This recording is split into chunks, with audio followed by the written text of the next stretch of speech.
you for joining us. So just stay on the line. We're connecting you right now. Thank you very much. Okay, welcome everybody.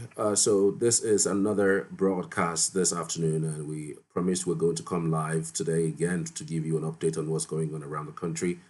Some of the news that we've been following has been the president's burial. It's no longer news that he's passed on, that the former president, Muhammadu Buhari, has died.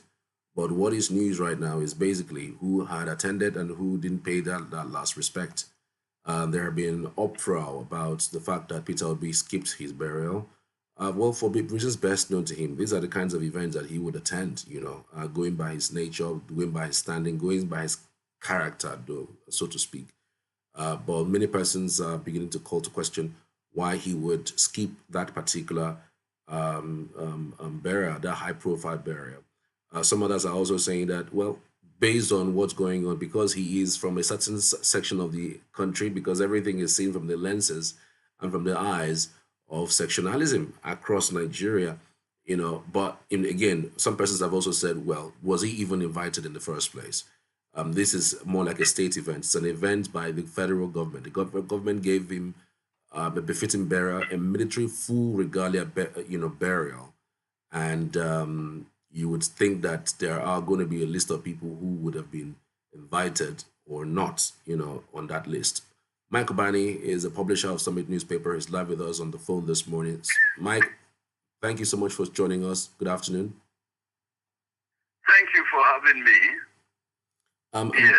Mike, I don't know how you received the news about the death of Muhammadu Buhari. I mean, news started filtering in on Sunday. I guess it was Sunday morning, Sunday afternoon or so. Even though some persons were not sure. So that was Sunday afternoon. Yeah, Sunday afternoon. So, how did you receive it, and what was your first reaction? It was unexpected. The news came to me as a rude shock because I never expected it. I knew that he was hospitalized in the London clinic. That's the much that I had on the radio and read in the social media. He was hospitalized in the London clinic. But I didn't know that death was actually knocking on his door. So by 5:30, when I understand he died by 4:30 p.m. Nigerian time on Sunday, the 13th of July 2025. So by 5 o'clock, I just opened my television and I saw Muhammadu Buhari, 1942 to 2025. I said, I hope this man is not dead. But after a while, it became clear that he passed on that same Sunday. So I was shocked. And, every other person I believe should be shocked over the death of an individual, over the death of a human being, because we didn't create ourselves. We're all created by God, and we are very important to God. And, the death of every man, every woman, every child should bring sorrow in the heart of the living. And so I felt so bad. I felt that he shouldn't have died at that point in time, even though he was 82. But being human, you would want human beings like you, a human being like you created by God, to stay as long as it is necessary. So I was quite shocked to learn about his death. Whatever may be his inadequacies, whatever may be his foibles, whatever may be his mistakes, whatever may be his, the way he ruled Nigeria, whether positively or negatively, one ought to be, one ought to feel sorrowful, over his death, because we are talking about a human being, not just an ordinary human being, but somebody who rose as a recruit in the army to become a general in the Nigerian army, and also became a military head of state, and also became an elected, democratically elected president of a huge country like Nigeria with over 240 million people. So indeed, it was a rude shock to me. Right. So for you, I mean, there are people who have been saying that a lot of people who attended the burial, Peter Obi was one of those who did not attend the burial yesterday, and I think it was Reno Mokri that brought up that particular thought and started pitching him against Arewa and saying that part of the reasons why he did not attend is because he did not stand for what Arewa really truly stands for, and so it even went to the point of saying that he might not get northern votes if since he refused to attend the burial yesterday. What's your thoughts on that? First of all, we need to ask ourselves, where was Peter Obi yesterday? Where was he yesterday? Was he in Nigeria? If he was in Nigeria, was he free? Was he sick? Was he healthy? These are questions that one should ask himself or herself before you start making suggestions that he kept away deliberately. Even though I'm not the media person to Peter Obi, one would think that he was far away from the country. That he was far away from the country. After all, I mean, the former President Goodluck Jonathan, visited the family of the late former President Muhammadu Buhari in London. I'm not sure Jonathan attended the funeral yesterday. I'm not quite sure. But I've looked at all the pictures taken at that burial, and I didn't see Jonathan. So one can conclude easily that Jonathan was outside the country. All right, and it's not every influential, every high-heeled politician in Nigeria, or every very important personality in Nigeria that attended the yesterday's funeral, and P2P falls into that category. So what I'm saying is specifically is that you know how government does its own thing.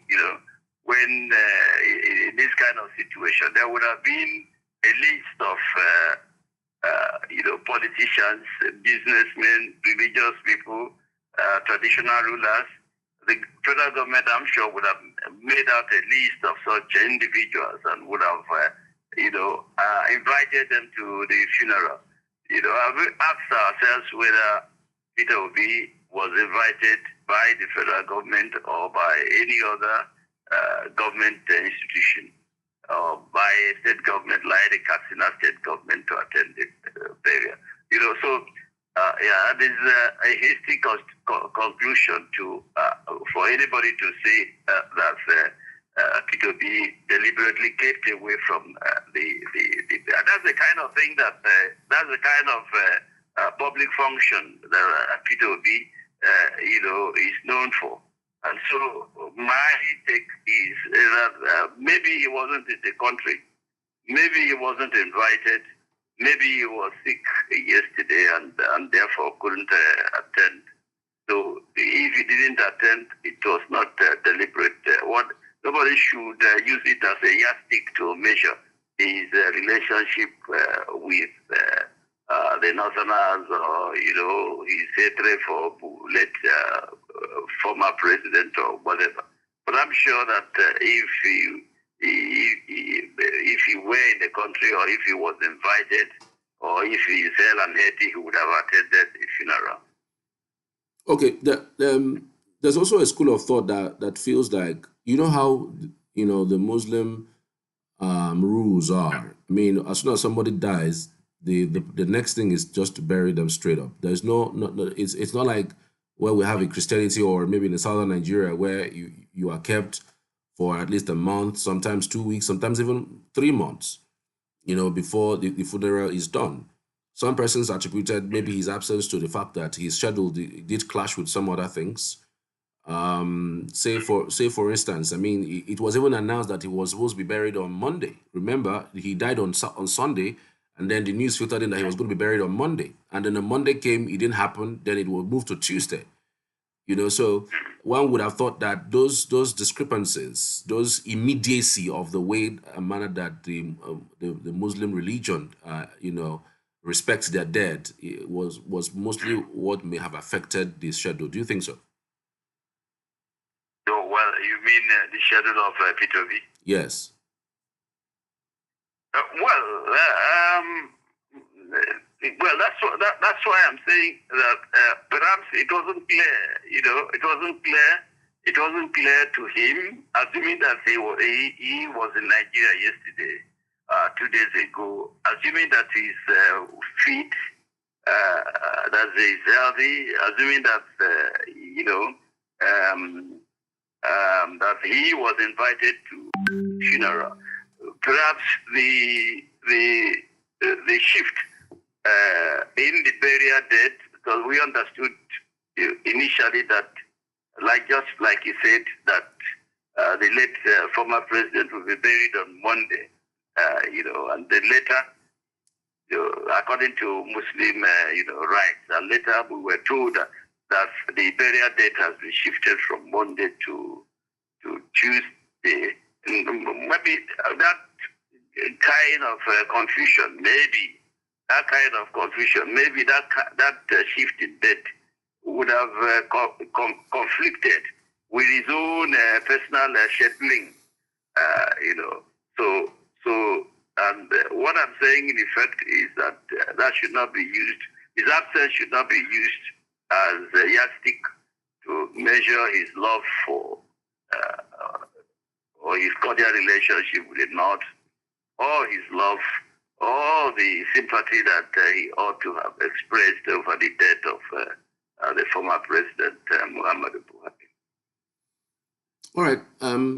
Let's talk about his legacies, especially as it concerns the Southeast. What do you think the average Southeasterner would remember him for? Well, I want to say that you remember that the late former president, fought, in the war between Nigeria and Biafra. We started in 1967 and ended on in January 15, 1970. Yes. Close to 30 months civil war. He participated actively in that war, and he later became a military governor. From there he rose to become a military head of state and ended up as a civilian elected president. And you see, I think he carried over that animosity, that hatred, that bitterness that exists between warring parties. He carried it over into the government. And you recall that there was a time that he described this part of the world, this part of the country, and I mean Southeast, as a dot in the cycle, which,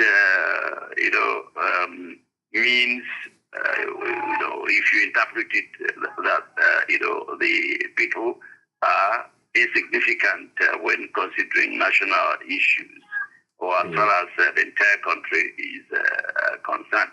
So a lot of people feel, a lot of Southeasterners feel that, the late president wasn't a friend to the Igbos or to the Southeasterners. A lot of people have that kind of feeling, for, describing the people or the region as a dot in the cycle. So, a lot of Igbos were disgusted over that description, over that statement. And one cannot really say or pinpoint where, one legacy that, or one national lasting critical project that he constructed or he established in the Southeast. And that gives room to that suspicion that perhaps the late general, hated the, people of this area. Well, some may say that he built the second Niger bridge, but his administration didn't start that project. I think that project was started either by the Obasanjo administration or the Jonathan administration. So what he did was to complete the project, and I'm not even sure that by the time he left office, that project had been completely completed. So, and you also look at the issue of construction of rail line. And you know that the people of this area are business people. They travel a lot from Port Harcourt to Umuahia to Enugu to Makurdi to up to Maiduguri. There is a rail line, along these corridors. But instead of building the Maiduguri Port Harcourt rail line, he constructed Lagos rail line. Then a rail line linking going to Niger Republic. And I don't know actually who are going to use that rail line from Kano to Niger Republic relative to the number of people, the large number of people that travel from Port Harcourt to Maiduguri, crisscrossing the southeast and the states of the southeast. So and then when you come to appointments, unlike what Buhari did Obasanjo did when he was president, you realize that he appointed very serious and well-educated, Igbos into his administration. There you have people like Ngozi Okonjo-Iweala. There, we had people like the governor of the Central Bank of Nigeria, Professor Soludo. Well, a whole lot of people that, Buhari picked from these, Obasanjo picked from the Igbo-speaking area of the Southeast. Then even Jonathan, when Jonathan was there, Jonathan appointed an Igbo as chief of army staff and all that. But when he came to Buhari, he gave Igbos what one may consider to be peripheral, appointments. So if you look at as far as Igbos are concerned, if you look at what he put on the ground for Igbos to remember him, you just conclude that there is nothing there to remember him for. There is nothing there that could endear anyone to his presidency. So that's the way I look at it. And so for instance, if you go to his hometown, there is a Federal University of Transport in Daura. Yeah. I don't know of any federal university that he built here or he attracted here. So for me, going by his word that this area is a dot in the cycle. The way he went about with Governor Kano, tried to,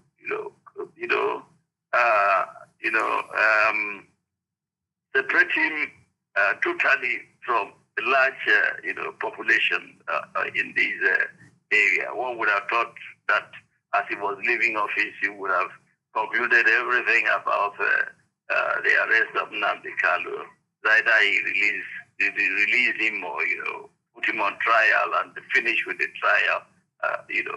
From up to today, the man is still being tried, which is not a tidy, situation.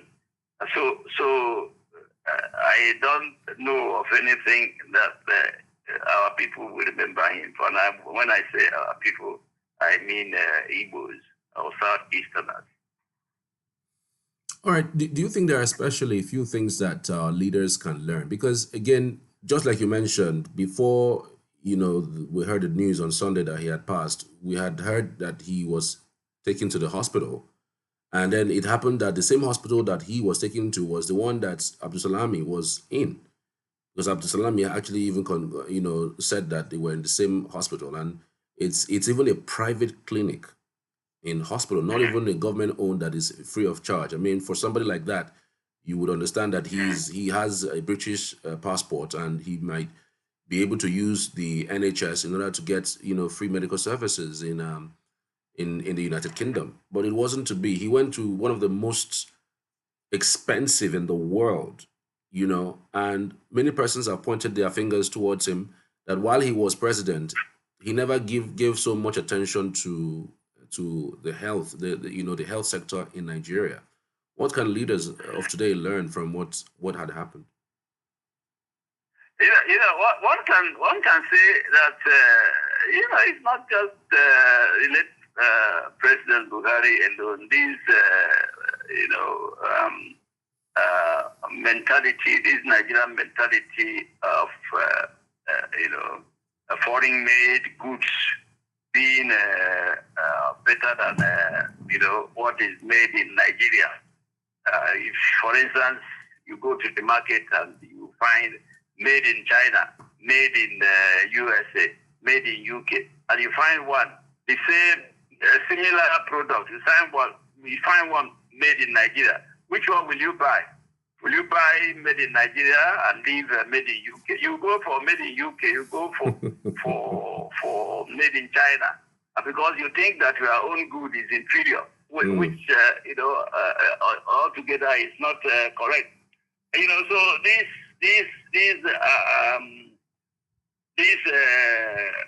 love for foreign goods, this love for foreign materials, this love for traveling, abroad, for a very simple medical ailment, and that is not to say that his own ailment was simple, has gripped so many Nigerians, especially those leaders and those who have money. After all, when Buhari was president, I understand he budgeted several billions of naira to build a clinic at Asarok. Mm-hmm. I don't know. He didn't follow it up, because if he had followed it up, or if the money budgeted for that clinic had been used judiciously, we would have had. But there exists a presidential clinic at the Aso Villa. There is one. They budget for it every year. In fact, they have budget for it every year. So it's not like a case of. But what happens with the money? That's we're talking about. What happens with the money? Because it's one thing to budget, and it's one thing to draw the money, and it's another thing to use the money for the purpose for which it is meant. And because they have this idea that British hospitals, German hospitals are there for them. So yes, they budget, but the money apparently is being shared by those who have access to it, and that would be an excuse for them to travel abroad, for headache. If they have headache, they go abroad. And the funny part of it is that most of the doctors that treat them are Nigerians. Most of the doctors you find in the UK, most of the doctors you find in America, or any part of the world, Nigerian doctors. And therefore, if you attend Nigerian hospitals, equip those hospitals, you will still get good treatment. And so it has become a norm has become a norm for those who have money, for our leaders. They don't want to put, and that's why that's why you have, why we, even though we have about 4 or 5 refineries, nothing is working. We prefer importing, using imported fuel. You know, so is that mentality that nothing made in Nigeria is good. That's the reason for me, and that, you know, even our head of state, those who are supposed to show good example, they travel abroad for any minor medical, you know, indisposition, and it has to this trend may continue except we take drastic actions, or rather pass a legislation to the effect that you know, you must first of all receive medical treatment in a Nigerian hospital, and can only go abroad. Will only go abroad if your case is referred to a hospital abroad.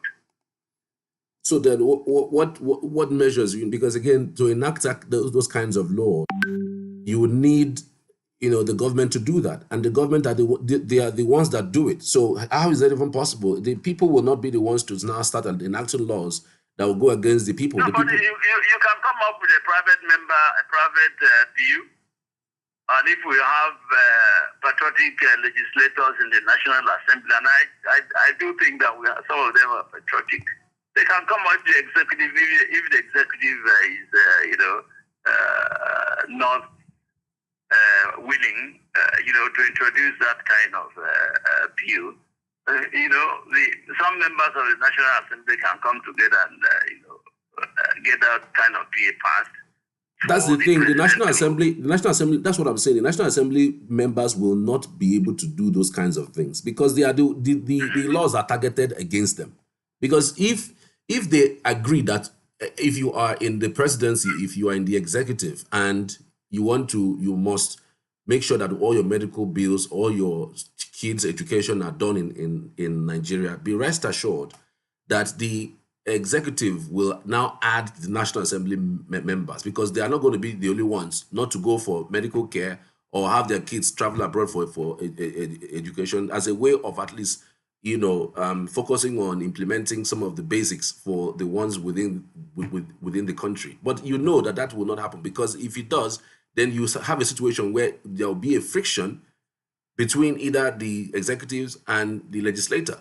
So if you say patriotism, are you going to be patriotic based on the fact that you want the executive not to, or you are telling them for themselves, if they cannot find a hospital within Nigeria, which they know that the hospitals in Nigeria are not adequate enough. Most of the doctors are gone. Equipment are not there. Some of them are even not having power to even power a daily routine.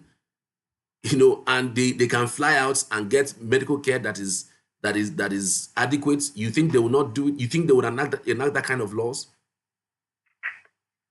Yeah, I get your concern. I get your concern, but let us not. Let us remember that there are some good hospitals in Nigeria, especially those hospitals owned, especially those private-owned hospitals. We have good hospitals in Abuja, in Lagos.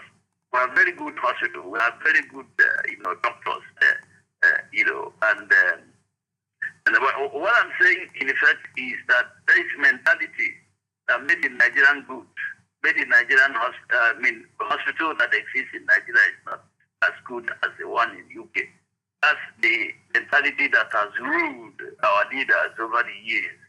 And you know, except you remove, and we are talking about how do you remove that mentality.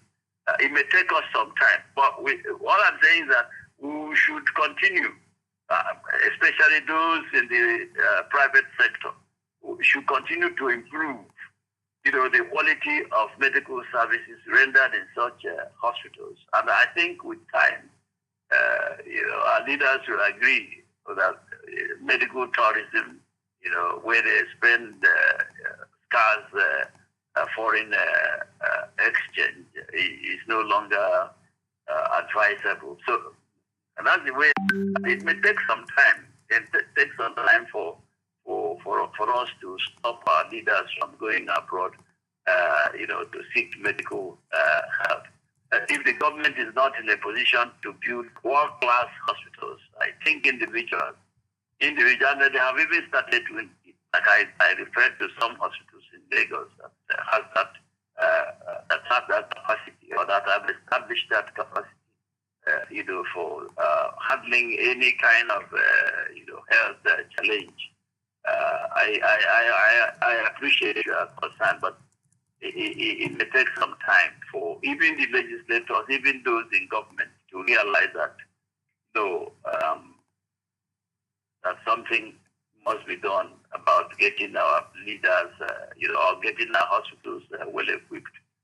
In the past, we saw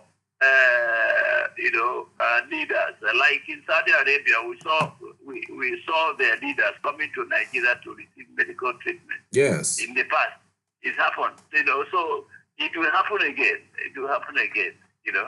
That's the way I look at it. Well, it will happen again.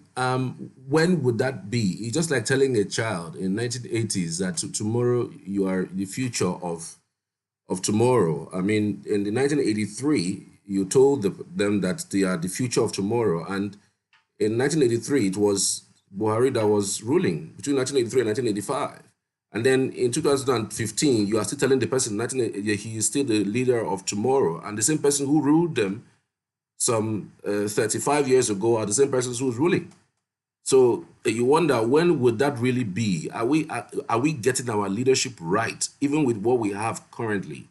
Are we leading in the right direction? Yeah. The society is dynamic, and for me, I think we are getting there. We are getting to a point where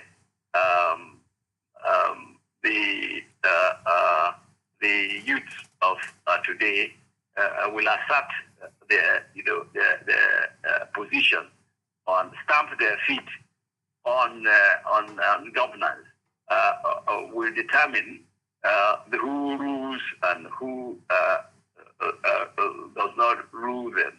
I think we are getting to that point. For instance, if the 2023 election had gone the way that it was supposed to go, perhaps we won't have some of the crop of leaders we have, at this point in time.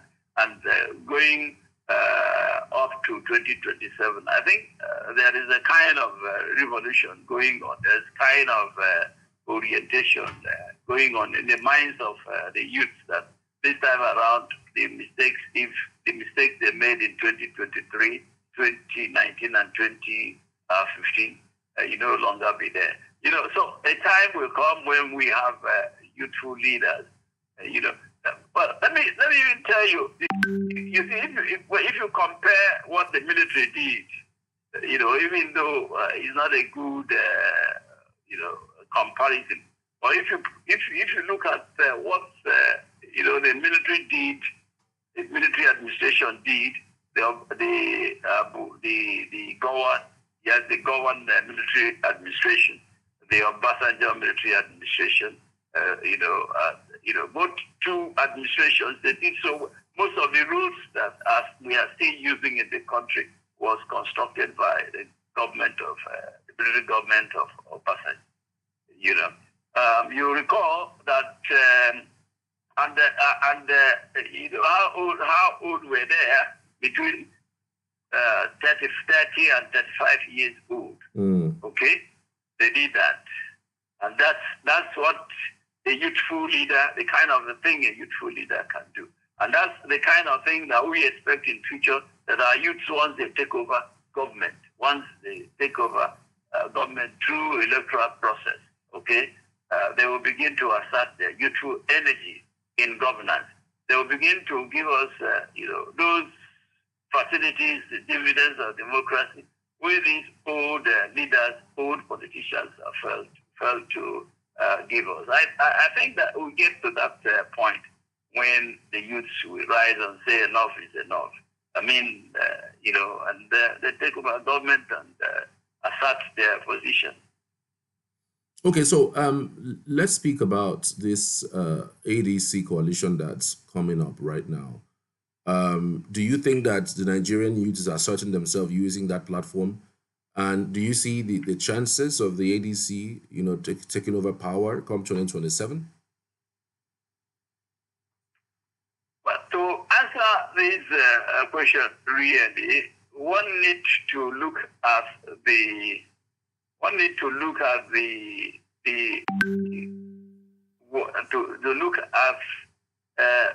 from where you have to consider where the ADC, those who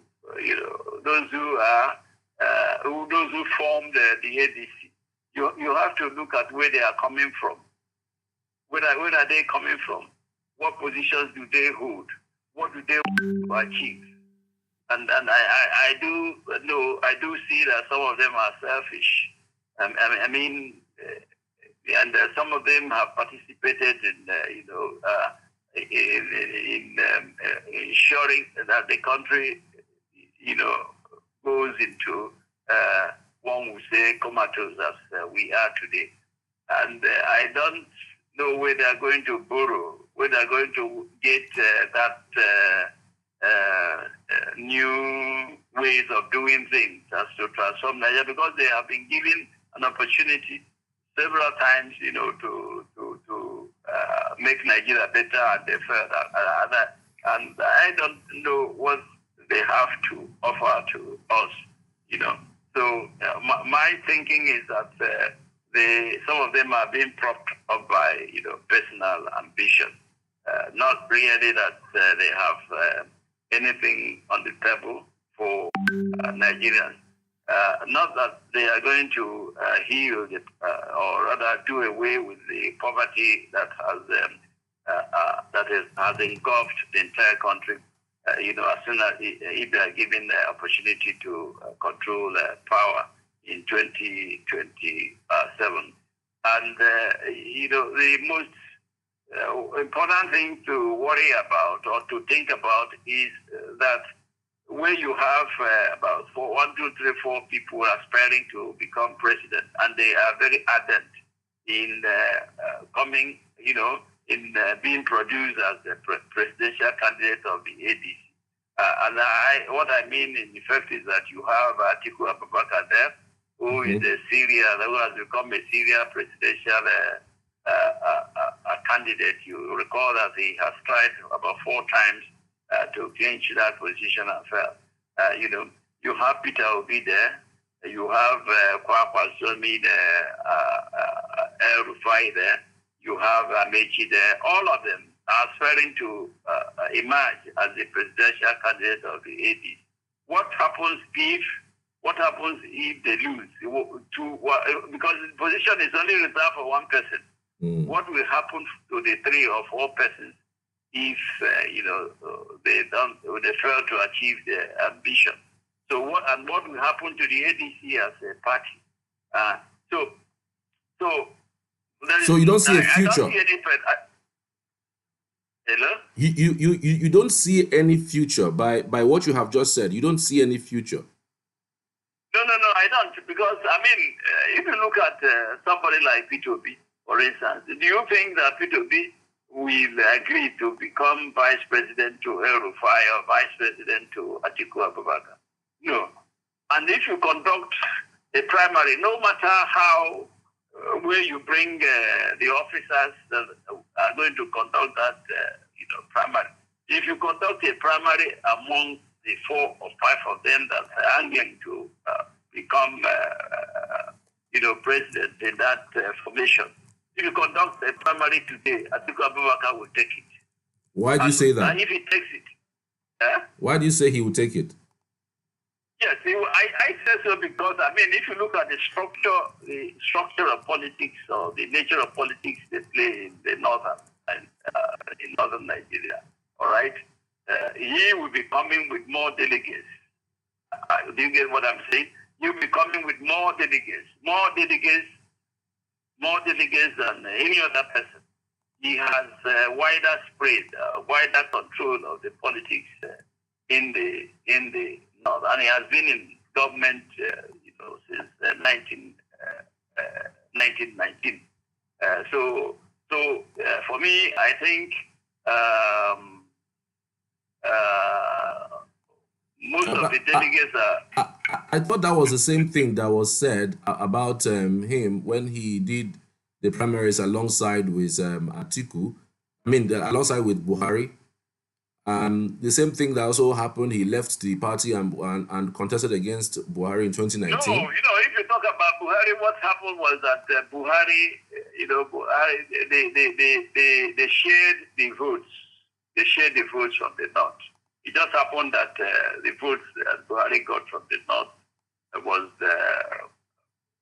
bigger than that of Atiku. And Buhari came down south and picked a few delegates and, won. So, so you just go and mark it. If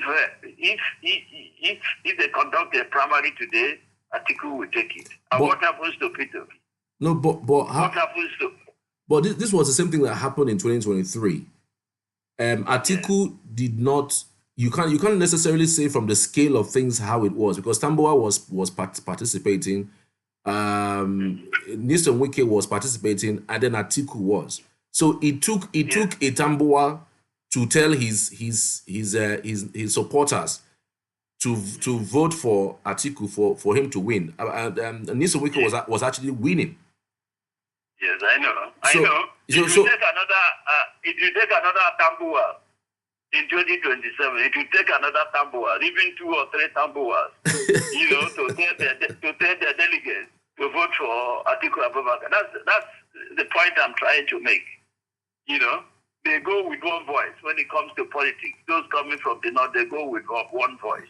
There may be few dissenting voices, but the majority will vote for a particular candidate. Don't you think? Particular candidate. Don't you think they've also learned their lessons with what happened in 2023? Because it was because of in fact, it was because of the fact that Peter Obi left the PDP, that the PDP lost that election. PDP was already coasting to victory. If Peter Obi did not leave, politicians don't learn lessons. Oh, really? Politicians don't learn lessons. It wouldn't have been where we are today if politicians learn lessons. They don't learn lessons. Even a politician that has no grassroots support will tell you that he is the most new. Everybody, if you come, for instance, you come to a state competition come to the state level where governors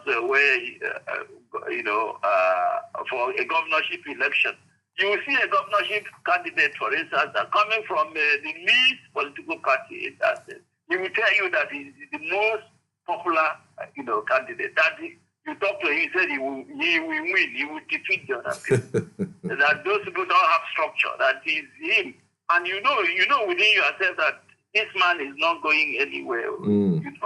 But that particular politician with the least grassroots support, we tell him that, look, this election that he has already won, you don't have to, you don't have to worry yourself about whether he's going to win or not. So that is the mind of politicians. That's the way they behave. They don't think that any other person is better than them. They don't learn lessons.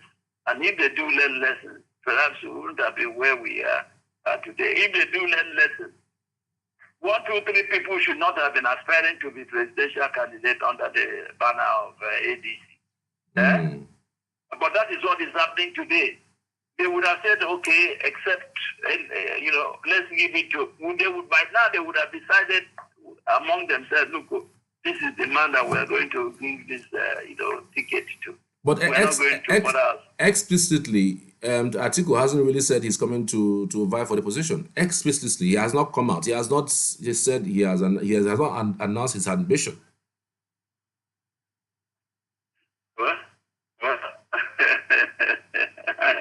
No, what is true? It's only Peter Obi that has made his intention known. Amechi has made his intention known. But Atiku himself, and he knows he's also skeptical about announcing it now, because he might destroy the party even from the get-go. So he hasn't come out explicitly. We have just been hearing from his aides, we have just been hearing from people around, but he hasn't come himself to say, you know what, I'm vying to become the presidential candidate of the ADC. I mean, if you want to look at it from the premise of North and South dichotomy, you cannot be taking power back to the North in 2027. So the Amechi and Obi have said, look, I'm going to do one term for East. So if, for instance, there's a problem for the North, to say, okay, they cannot give it to a new person so that he will not come and do 8 years, or to take the power away from him will not be a problem. They have both said they're going to take only 4 years and then they are done with it. So yeah,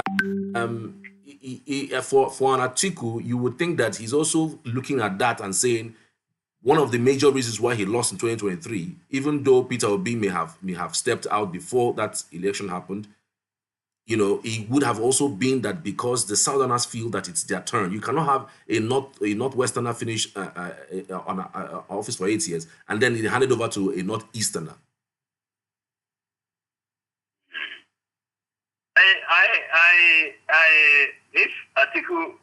If Atiku up till now has not made his ambition open or clear, if has not said anything about his wanting to compete in 2027 as a presidential candidate, if he has not said anything about that, and his supporters have not said anything also about that, at the nick of time, at the appropriate time, I tell you, he's going to come out. And that's why I said politicians don't learn lessons. They don't learn lessons. They think that they are better than, or one politician would think that he's better than the rest.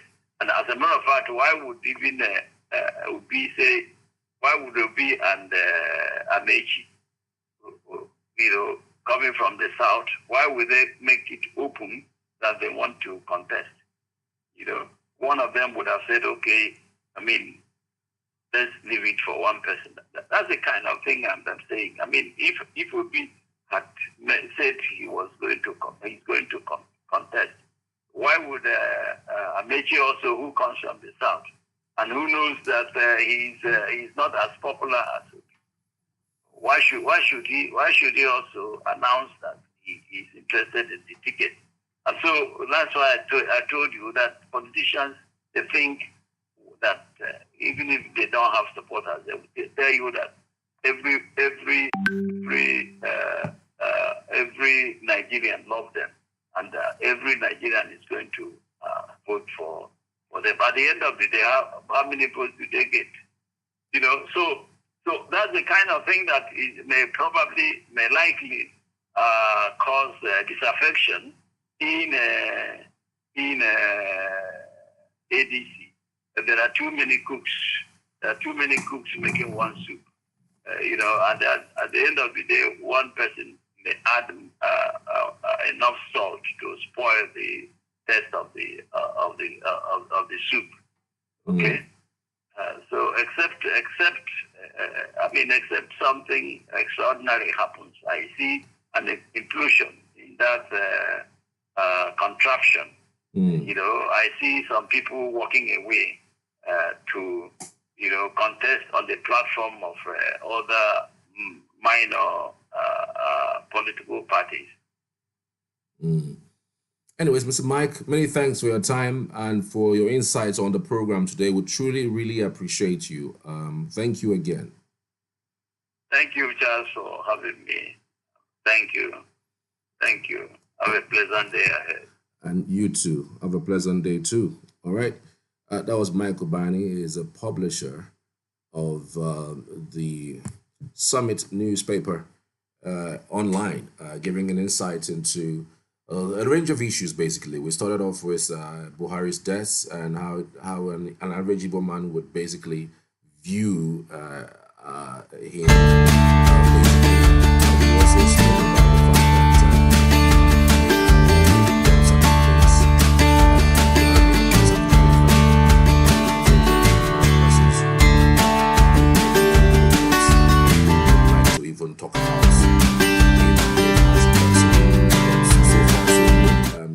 mentioned a few things that one could take home from. I'm talking about the fact that he built the Niger, I mean the second Niger bridge.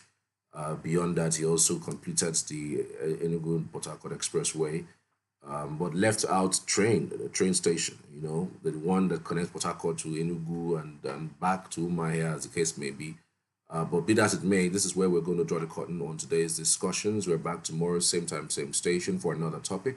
Hopefully, we're talking about local stuff, talking about the Southeast or even one national issue. All right. It's all about the conversations. All right. Remember, you can join us 7:30 a.m. every morning for the reviews of the national dailies and everything in between. Thank you again. I appreciate